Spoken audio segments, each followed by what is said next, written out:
Hello, friends. It's John Klein III of episode 136 of Shadow and Flame of Magic, the podcast. And today we're going to review Ultimate Spider-Man issue 42. So let's get to it.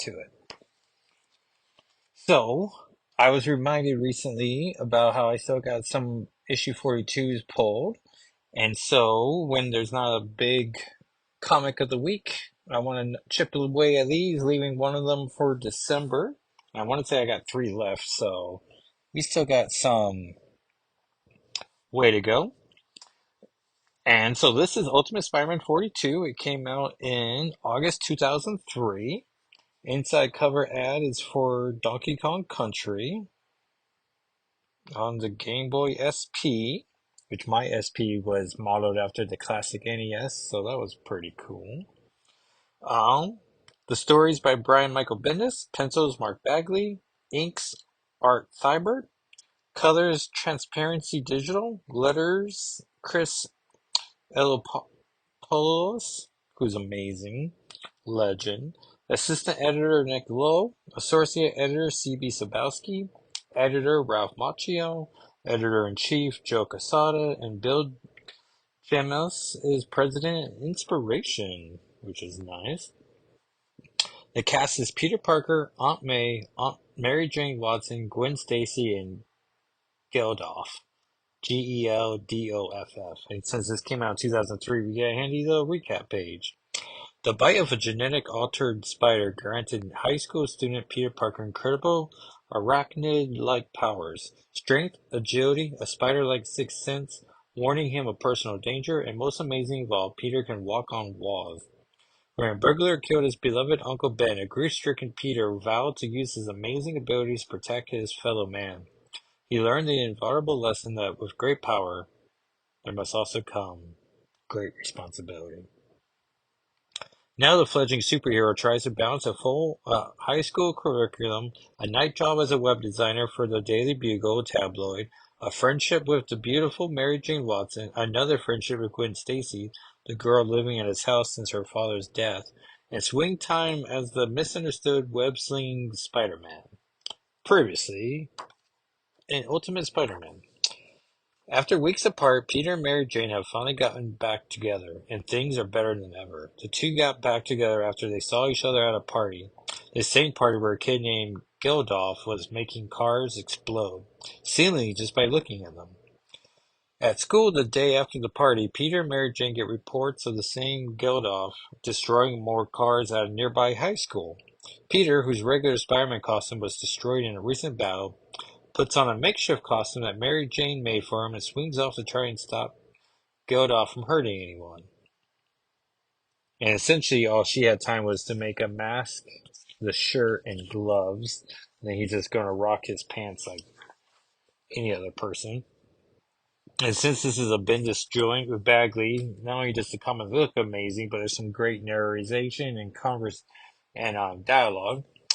So Spider-Man swinging by, thinking to him, narrating, I would really like to make out with my girlfriend. This is not that.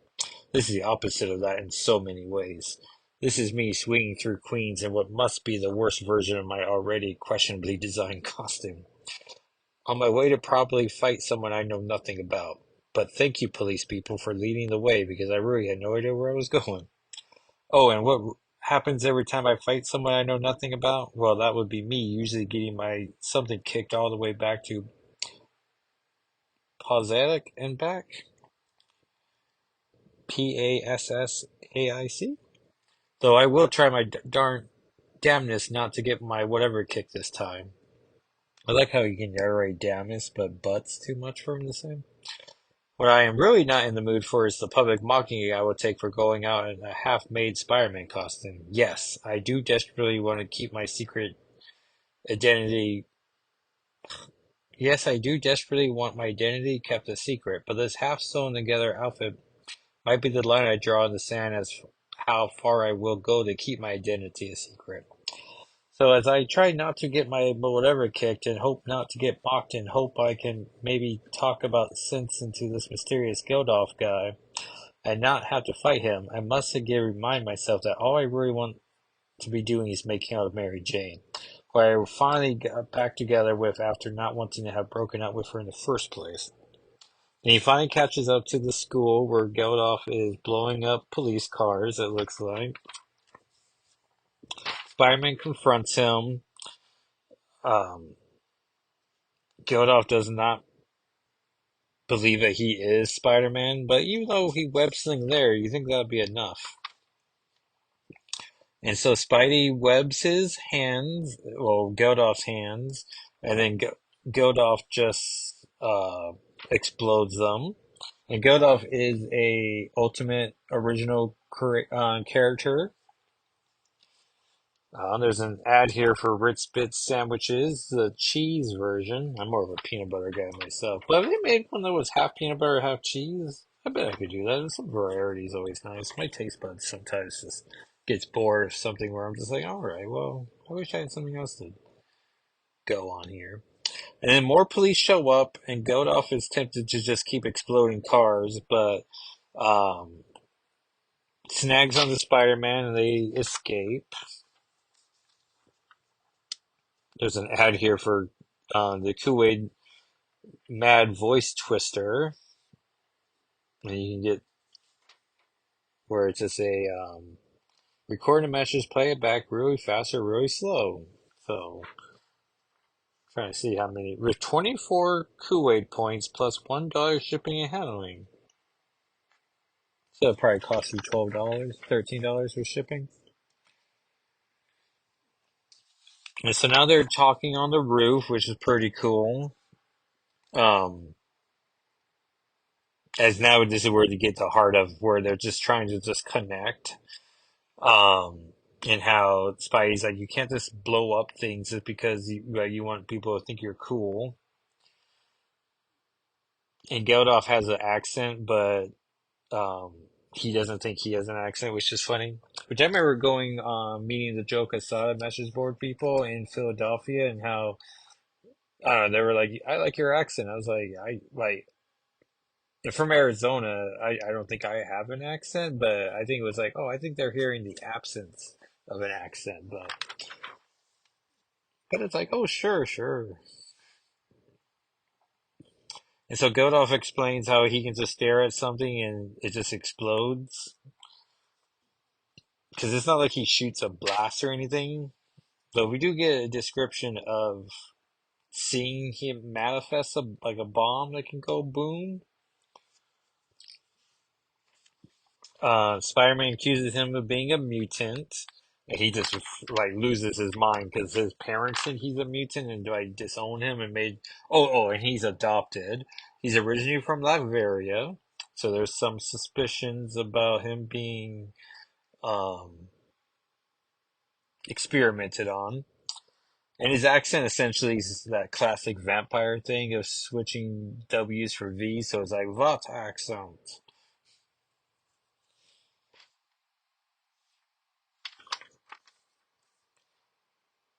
And then there's an ad here for Wolverine's Revenge on the PlayStation 2, which I don't think I ever got a chance to play. Though I am thinking about adding that Deadpool game for the PS4 for my Christmas list because I think it's like upwards to like $60 to $70. So it's like, like it's a little more money than, a $30 purchase you can just make, tomorrow. Like it's $70. You gotta, have a little discussion about how to do that.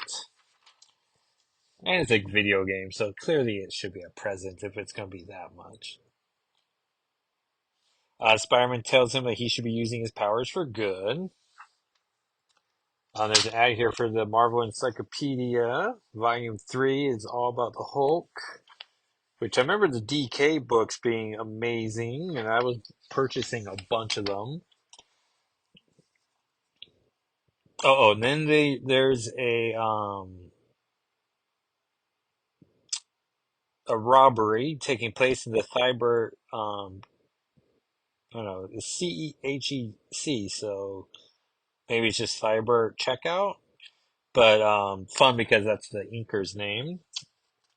So I wonder if Bagley just drew an empty building and then, the inker was like, I know what I could call this. There's an ad here for the X-Men, The Legend of Wolverine, with exclusive DVD interview with X-Men comic book writer Chris Claremont. on DVD and video on April 29th, which I got this on DVD, and and it's like Wolverine spotlighted episodes of the 90s X-Men cartoon, X-Men 92. And I remember thinking at the time, like, oh, if I buy this, I might make a Cyclops episode, like DVD, and a Rogue one, and maybe a bunch of various other, like, compilation videos. But they pretty much just made Wolverine. It was like, all right. So there's three dudes robbing this place. They all wearing different Avengers masks. So Captain America, an Iron Man, and a Black Panther, which is curious. Um, the Black Panther one could be mistaken for Batman because it has the chin um showing, but I'm pretty sure it's supposed to be Black Panther. It's so Spider-Man's webbing guns and punching fools. And then all of a sudden a huge explosion happens because Geldof is trying to be helpful, but of course explosion powers are not an indoor power.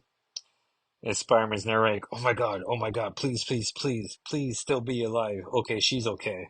As Innocence got knocked down.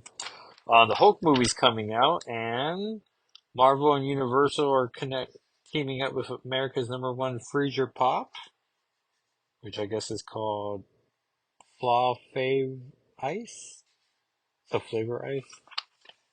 And then Spider-Man gets back on the rooftop and just backhands Geldof, and Geldof's like mad and angry about like what's going on? There's a PS2 game called My Street, which I do not recognize. And then Geldof's so mad that he's tempted to like he's never tried to blow up a person before, but what if he like looks at his face real hard? And then we get a voice saying, if you wouldn't mind holding off on that for 2 minutes as we get a dramatic reveal page turn. And it's the X-Men. And Kitty says, or Ultimate Shadowcat says, the cute ones. And Storm says, as seen on TV. Which that was a very popular expression in 2003. And Jean says, we'd like to talk to you. We're the X-Men. And Spider-Man says, told you you were a mutant. And Godolph's just in like, oh face. And then there's a preview here of Ultimate X-Men, free preview, the blockbuster arc by Brian Michael Bendis and David Finch, which started in issue 34. That was a pretty solid series. And that, everyone, is Ultimate Spider-Man 42. There's a little one-page appearance of Shadowcat, Storm, and Jean that you can see on the blog, nope, the podcast's Instagram and Twitter account, SNFWM, and spelt out. And then I also made a TikTok video at Jacko SII doing a short. Got 5 of those now. I think it's my most viewed one so far, so it feels like we're like, making slowly some progress. So let's check out comics that came out this week. Oh, yes. So we had 2 comics, X-Force Volume 7, Issue 1, and Heir of Apocalypse 4, both of them featuring Kitty Pryde in flashback sequences. Well, let's just do it one by one. So X-Force starts off with Forge leading the team, recruiting Sage, and it starts off with him doing a computer simulation, and Kitty Pryde's there. Let's see here. We got the Nightcrawler team, Shadowcat Team 5, Nightcrawler's Team 4, Cyclops Team 1, Colossus is Team 4, which I don't know why they're teams when it's just a solo person. Rogue Team 6, I guess Storm doesn't get, but it's like 1 picosecond after she dies, I'm thinking, of course I am. I'm always thinking. And it's just so classic lineup, pretty much the Paul Smith era, which makes sense that they're fighting the Brood. And then Deadpool shows up, and we get a little like just the right amount of Deadpool. And then Forge recruits Rachel Summers and Psylocke. Oh, I'm sorry. Ugh. dumb. Recruits Captain Britain, Betsy Braddock, and they're dating still. And then Deadpool makes this ridiculous joke about wanting to get with, creating a throuple with them, which at first I took as a dumb, typical man who like wants to get with lesbians. But people pointed out how the throuple might be a reference to the meta reference to Tom Brevoort's not recognizing Cyclops, Wolverine, Logan, and Jean Grey being a throuple, and especially being Rachel including in that. So it's probably more a reference to that. Plus, Deadpool is pansexual, so I don't know. So maybe it wasn't just your typical, dude. And then Tank shows up, who has an interesting speech pattern. The one time they talk, and Forge has this working AI for him, and so I'm just thinking it's because I know some people are like, well, maybe it's Colossus in the suit, but I'm thinking it's this armored version of the AI. But the voice could have been because the helmet's creating a filter, and they're fighting a giant creature who's like Godzilla size, or what's the official word for that? Kaiju, maybe, perhaps. And then they feed it Deadpool, and then it absorbs Deadpool's cancer and then explodes. And then we get a mysterious figure who refers to Forge as a darling in Spanish. So it's like, well, then who could this person be? Perhaps a woman? Sage does recognize the name Fuji, which is a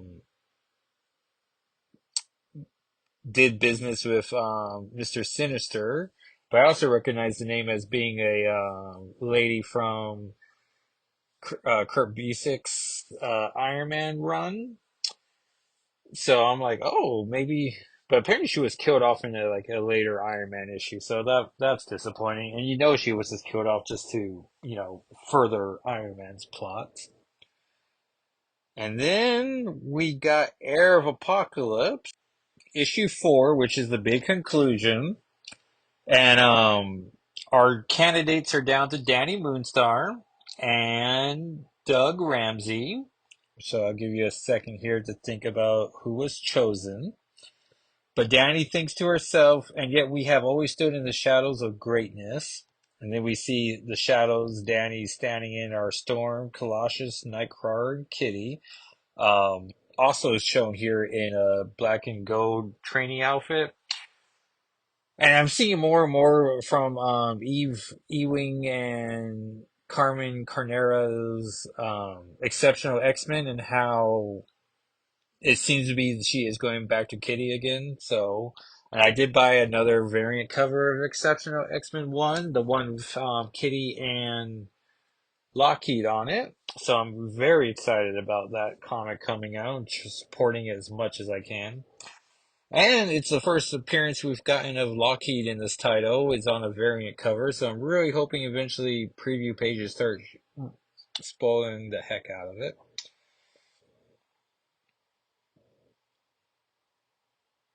And then Apocalypse keeps ridiculing Danny, and I really like, to the point of even saying like she's never lived up to her potential, which I find very frustrating because I wish Danny Moonstar was a character who could break the fourth wall to state that like Cyclops can never retire or move on, and so Danny's never being given a chance to like take her proper spot in mutant leadership. Like she's always relegated to teacher of New Mutants or a New Mutants team herself. And I heard now, and we got announced that Extraordinary X-Men's coming, so maybe that will have Danny on it in sync, perhaps. But Danny deserves a team, like to lead a team that says X-Men in the title.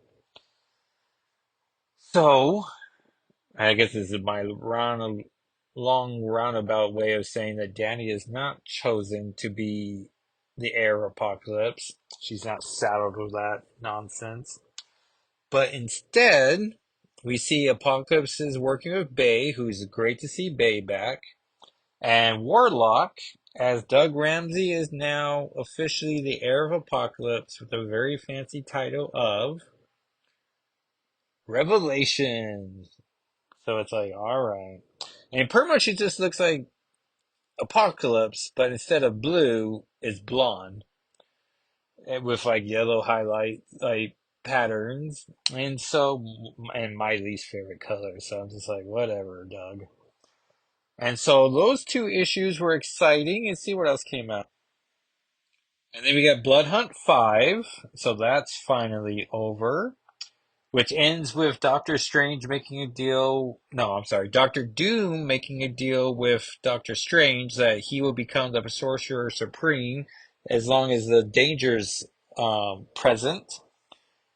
And Doctor Strange agrees. And because I think he's a ghost at that point. I don't know, some nonsense. And so Doctor Doom defeats the vampires. Though now they can walk during the daytime. So Miles Morales is still a vampire, but can still do daytime adventures. And because there's still danger afoot, Doctor Doom is still the Sorcerer Supreme, as he has a job to do. And so that's happening. Helverine 3, which I just skimmed and was like, alright, I'm not. But that ends with Logan tricking the spirit to leave Aurikio Harrow's body, which was the only thing keeping him alive. Akihiro? Yeah. Um, his son. And so essentially Logan once again kills him, but it's issue 3, so imagine he comes back at one point. There was a Marvel and Disney What If Donald Duck became Wolverine, which, I don't know, it's non-offensive. Mickey Mouse is Hawkeye. Um, Pluto is Colossus, which is ridiculous.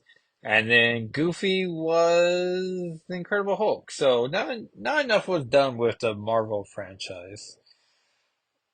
And yeah, so that was the X titles. So let's see what's coming out on Wednesday. Oh yeah, so Avengers 17. So we're finally done with Blood Hunt, and so now Storm takes over the Avengers as it becomes a From the Ashes title. So should be great. Give that one a read. Daggers and Blood Hunters 1. Um, some Star Wars books. Ultimate Black Panthers. Oh, big week. Uncanny X-Men 1. Though probably not big for um the podcast says, I mean, it's going to be great. It has Nightcrawler in it, but, it doesn't have magic and it doesn't have. Sorry, I'm recording in my son's room and Alexa just started talking. We're like, stop talking. And so Rogue is the leader of the team. Gambit's there. Nightcrawler's there. So there should be some rich family dynamics that I'm looking forward to. Logan and Jubilee are there. Um, Promises of other mutants showing up. So that should be great.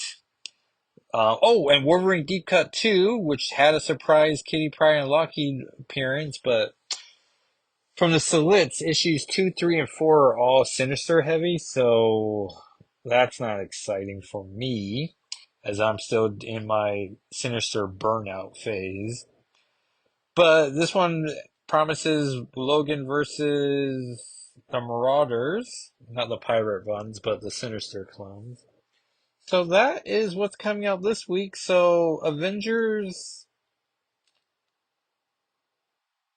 Uncanny X-Men, and Wolverine Deep Cut are our options. So we'll see what shows up in those to make the official like what's going to be the lead comic. Uh I'm trying to think what else haven't I promoted. So that's the episode. You can follow me on Twitter at JackoSII, where this week I'm continuing my review of Ultimate Comics X-Men. I got in the first six issues, I want to say last week, and and then I think they skipped six issues, and then Brian Wood takes over and makes it the title I always think it is, and I always forget how it starts off, but it's the series that puts Ultimate Shadowcat back into like a leading force. Like she's definitely a pillar of the new Ultimate Universe. Um, with the divided storyline where Captain America becomes the president of America, and so this is a great series. I really like it, and so that's something going on. Oh, and you can follow me on YouTube at Jackal SIII, where we are. I don't know. We're getting a lot of subscribers a day. Well, for me, a day. Like I would still love to, hit 500 at one point, but I mean, heck, 300, right? 400 would be pretty great, but it'd be nice to, you know, I don't know. There's a part of my heart that's just like, one day I'm gonna wake up and have 100 subscribers overnight and be like, what happened?